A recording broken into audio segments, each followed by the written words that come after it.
Okay, so today we're diving into mental strength. And it's one of those things, isn't it? Often people think it means, just dodging difficulties or maybe pretending life's always easy. Right. But that's really not what we're exploring here. Our mission really is to look at that key difference. Strength isn't about avoiding the tough times, it's much more about perfecting your response when they hit, because they will hit. Precisely. Yeah. When we talk about building, let's say, a high-performing mind, the aim isn't some kind of immunity to stress. That's not realistic. No. It's about developing a mind that doesn't just cope when you face a challenge, but one that actually grows from it, adapts, and importantly, directs you forward. Think of it like training your psychological muscles, Yeah. with the same kind of rigor you'd use for training for a marathon. And it's interesting, the data really shows that when that mind isn't trained, even like minor everyday friction can cause this sort of failure cascade. Yeah. You freeze up on a decision, maybe you spiral over a small mistake, or you just put off something important. And we're not talking about, deep character flaws here. No, not at all. It's more about a lack of a calibrated mental response. So we're going to unpack some really specific mindset shifts that can change how you show up in those daily moments of, well, friction. And I think the crucial insight right off the bat is recognizing the cumulative effect of all those small responses. How you handle the, let's call them daily setbacks, the little disappointments, the unexpected extra work, maybe not seeing results right away. That stuff really shapes everything that comes next.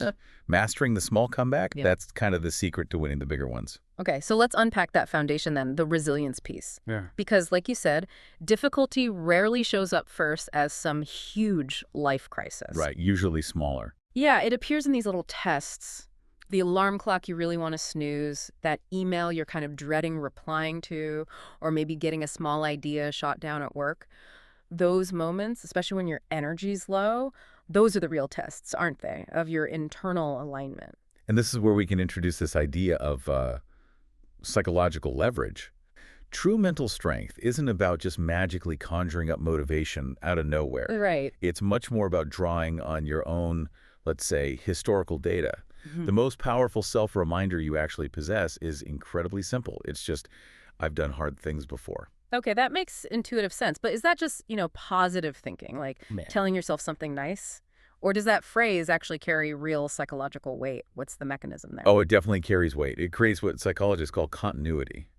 Yeah. You're essentially taking today's feeling, the discomfort, the potential failure, and you're consciously connecting it back to a previous time when you struggled, you put in the work, and you got through it. That history of success, that's proof. It's proof of your capability.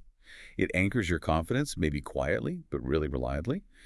And it transforms the present struggle from feeling like this overwhelming new crisis into something more like, well, a predictable temporary state that you actually already have experience navigating. That completely reframes adversity then. It means hard times aren't just something we have to, grit our teeth and just survive. No, not at all.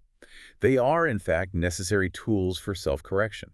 Adversity sharpens your instincts, and crucially, it exposes the weak spots in your strategy. How so? Well, maybe you find out you were underprepared, or perhaps you were too reactive, you jumped too quickly. Hard times deliver this sort of high-fidelity data about reality, and they do it much faster and more accurately than comfort ever will. The really successful response is to lean into that discomfort and, pull out that data immediately. Use it. Okay, that leads us right into how we actually build this mental muscle. Because it sounds like it requires consistent practice, almost, boring practice sometimes. We see this concept, sometimes called the baseline shift. Every time you successfully get through something difficult, your psychological baseline actually elevates a bit. Right. So that thing that felt overwhelming last year, now it might feel manageable. It's not usually one big heroic act that makes you resilient. It's the consistent practice of confronting discomfort. That's what drives the shift. And this is where we see a really fundamental difference in how high performers tend to allocate their effort. Most people, they save their peak effort just for the big moments. Yeah, the presentation, the final interview. Exactly, the negotiation. Yeah. But high performers, they tend to bring their best effort to, well, pretty much everything. And this isn't about being morally superior or anything. It's actually a strategic choice. By applying full effort, even to small, mundane tasks, you actually reduce your cognitive load and that internal debate later on. You build this inherent self-trust because deep down, you know you've genuinely done everything you could across the board. And that has a huge downstream benefit, doesn't it? It dramatically reduces regret, even if the result isn't what you wanted. Let's say you completely botch a client pitch. Okay. If you know you prepared meticulously, gave it your all, then the failure becomes, like you said, valuable data. It's a prompt to adapt. But if you only half-heartedly prepared, You're stuck. yeah, you're just left stewing in those what ifs, and that's really debilitating. It drains your energy. Exactly right. And think about identity. When you routinely put in minimal effort, you start to reinforce an identity of, well, maybe low capability or just doing the bare minimum. But consistently bringing your full self, even to something small like cleaning up your email inbox, that reinforces the identity of being capable, driven, reliable. And that identity isn't fixed. It's not innate. It's built. It's a choice, reinforced daily through that effort. But this constant application of energy, it needs clear direction. Otherwise, it's just spinning wheels. Right, because effort without direction can easily just become busy work. So this is where goal setting comes in, maybe as a tool for sustaining that consistent effort. But the key seems to be how we frame those goals, the language we use. Absolutely crucial. Goals that are focused on fear, like, I don't want to mess up the exam, are kind of foggy, aren't they? And passive, they point your brain towards potential failure, which actually drains your energy. We need to reframe that. Okay, so instead of I don't want to fail, maybe something like I want to pass the exam with high confidence and precision, aiming for something positive. That positive reframing is vital. Yes. It points your mind towards solutions. It makes you think, okay, what actions do I need to take to actually achieve that confidence and precision? Not just dwelling on the anxiety of a negative outcome. That clarity, that's the edge that helps translate effort into actual results. Okay, let's shift gears slightly and talk about the High Performers Toolkit, the sort of practical mechanics of action and, importantly, rapid recovery when life inevitably throws a bigger punch. Yeah, because when things go seriously wrong, the default human instinct is often to freeze up, maybe shut down, or even start looking for someone or something else to blame. Sure. The real difference in powerful adaptive people is that, yes, they fall, they definitely feel the pain that's human, but they make an almost immediate choice to get back up. They don't waste precious mental energy wondering why the bad thing happened. They spend their energy deciding how to move forward right from this exact spot. And often the biggest barrier to actually moving forward is just plain fear, right? If you're facing a really daunting situation, the strategy isn't to pretend you're fearless.